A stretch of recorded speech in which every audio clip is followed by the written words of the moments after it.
What's up gamers, DreamcastGuy here, and today we gotta talk about the Game Awards because I just got done watching all 3 hours of this incredibly long presentation, and I gotta say that it was kinda mind-blowing because it was so packed with big reveals. I mean, I tried to keep count, but it seemed like they revealed like 27 games in this, including new DLC characters for Smash, crazy new stuff like a new Far Cry. I mean, so much to get to, but I want to begin by trying to get past the elephant in the room, which is that many of us, myself included, thought that some of the leaks and rumors that were pointing towards the idea of a Metroid Prime Trilogy being revealed turned out to be flat out false. It did not show up, and unfortunately, that means that a lot of our hopes and dreams are kind of dashed. I still personally believe that the Metroid Prime Trilogy is completely real and that we will see it relatively soon, perhaps in a Nintendo Direct in January, but as of now, it's still just smoke. What we did get to see, though, is some crazy stuff, and I really want to start off by digging into what looks like, essentially, a new Fallout game. So, in case you've never heard of Obsidian, they're actually the people who originally invented Fallout. They made some games back in the day that were really cool, but eventually they kind of just stopped making them, and that's when Bethesda acquired the series and turned them into the first-person RPGs we know today. Well, it looks like they've decided to basically go back to the drawing board and recreate the Fallout magic, taking cues from Bethesda and sort of advancing it. They're already posting tons of screenshots that make it look like this giant, lush, new world that we're going to be visiting. It looks like it's like a space exploration role-playing game, and the best part is they're already showing off that it's going to have crazy deep dialogue trees, which is something that made Fallout so famous originally. I mean, you're going to be able to get into crazy arguments, gunfights, everything in this awesome new planet. I am so excited for that. It's by far my most hyped game that they showed today, but some of the other stuff they showed that really kind of just blew my mind was the fact that they're going to be putting Persona characters into Super Smash Bros. Ultimate. Now, this is especially mind-blowing to me because I've already played a ton of hours of Ultimate and did my big review. So trying to picture the fact that they're now going to shove such crazy characters from the Persona universe into that meta is so crazy cool, and definitely makes me think that we're very likely going to be seeing some more Persona showing up on the Switch besides just Shin Megami Tensei. I think that we could be seeing a Persona 5 port officially showing up on the Nintendo Switch, and that seems incredibly badass. Now, moving past that, I really want to talk about what they showed, which is probably the thing that it leaked and a lot of people were kind of like trying to make up their minds about it, and now that I've seen more, I'm very hyped for it, which is a new expansion-ish type thing to Far Cry 5, which will be called Far Cry New Dawn. Now,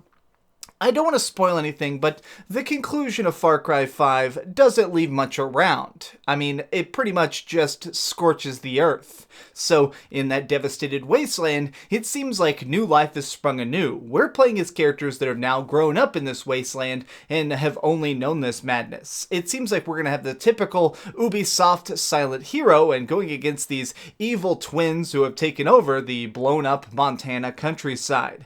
I'm so excited for this because, obviously, Far Cry 5 is amazing when it comes to co-op. Getting to go around and blast crazy people out in the outback and kind of just wander around and build stuff, it's so cool, and it looks like crafting is going to be a much bigger focus in this standalone expansion thingy. Now, I know some people are probably going to be a little bit skeptical about this because it's pretty obvious, in my opinion, that this is just being built over the layers of Far Cry 5. They already spent so many years building that, they're just basically switching around some elements to build a new world on the existing map. But personally, it looks like they've changed enough that I'm very on board with this. Now, there were a couple smaller teases that happened in quick succession throughout the course of the show, like seeing Psychonauts 2 revealed again and get a bunch of gameplay, and some great little DLC stuff, tons of indies, but something that personally I was really happy about was Crash Team Racing finally returning. You see, Crash has always been a big place in my heart, and Crash Team Racing is one that I always thought was really kind of crazy because when you just look at it, it seems like it's just a Mario Kart ripoff. I mean, come on, it's got big boxes, items you pick up, cool tracks, drifting, when in actuality, Crash Team Racing is very, very different. It's got so much big stuff that kind of just explores extra ideas that I think is super, super cool. And also, I feel like it's a little bit more hardcore than Mario Kart. Now, something they did show in this that I think is really, really crazy is that they showed off that there's going to be a new Nintendo Switch exclusive coming at some point, which is going to be Marvel Ultimate Alliance 3. Yes, you freaking heard me correctly. This game, in my opinion, I still think of it a lot of the Xbox 360. It was one of the earliest Xbox 360 games, and it was enormously popular because it was kind of the big party game of the time. It had a huge roster of characters that let you pick how you wanted to play, and it looks like in this, it seems like somehow they have access to the entire Marvel Universe. I definitely saw the Hulk, Spider-Man, I saw a bunch of people like, obviously, the Guardians of the Galaxy, and they're just beating up freaking Ultima and his millions of different minions. So it really kind of looks like they're doing a full proper sequel with a very different art style. It's much more cel-shaded and quirky, but they did confirm that it is going to be a Nintendo Switch exclusive, which is kind of the craziest part to me, because now I'm kind of curious just who the heck is even developing it. Of all the really big reveals they did today that were pretty dang impressive, I have to think that I really like what they chose to do with Mortal Kombat 11, because their trailer was essentially a music video.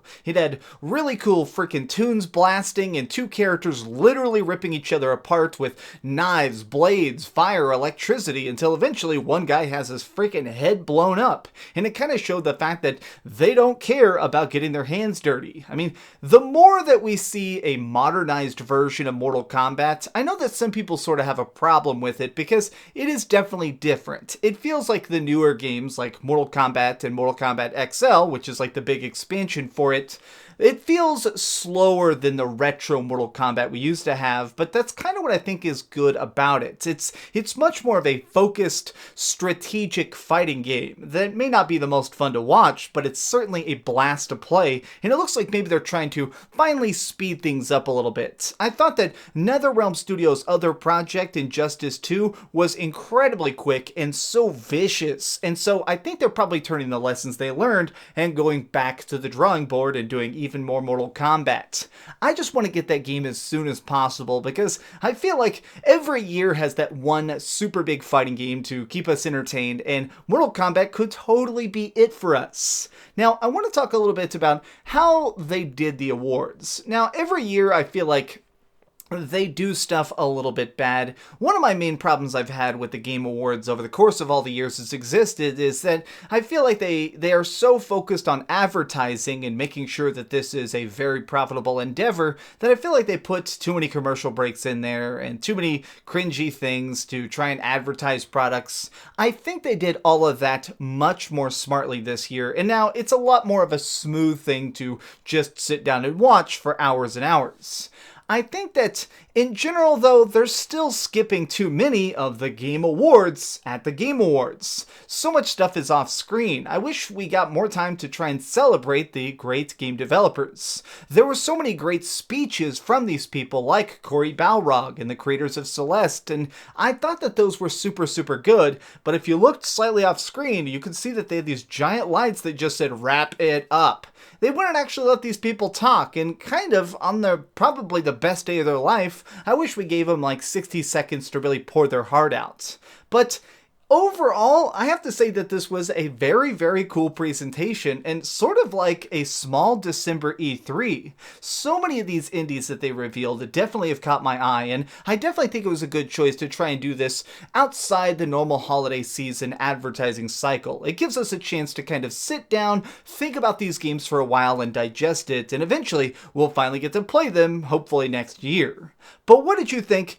Did you get a chance to watch the Game Awards, and are you upset by anybody who won? I mean, personally, I think that Red Dead won in some categories it may not have deserved. I mean, I freaking love that game. I gave it a 10 out of 10, but best music? I don't know about that. Well, thanks so much for watching, gamers. If you enjoyed this video, please give it a like, share with your friends, and subscribe if you haven't already. But do the biggest favor of all and keep dreaming. Oh, hey, I was just playing a little bit of Grand Theft Auto on my Darth Vader PSP. Are you curious what I'm going to come out with next? Well, if you click this button, you'll be subscribed to be the first to know. Also, if you click over here and here, you can see my latest review and my latest top 10. I promise, it was super good. Or it was really bad and I'm sure you can just make fun of me in the comments. Either way, it'll be a lot of fun. Thanks so much for watching.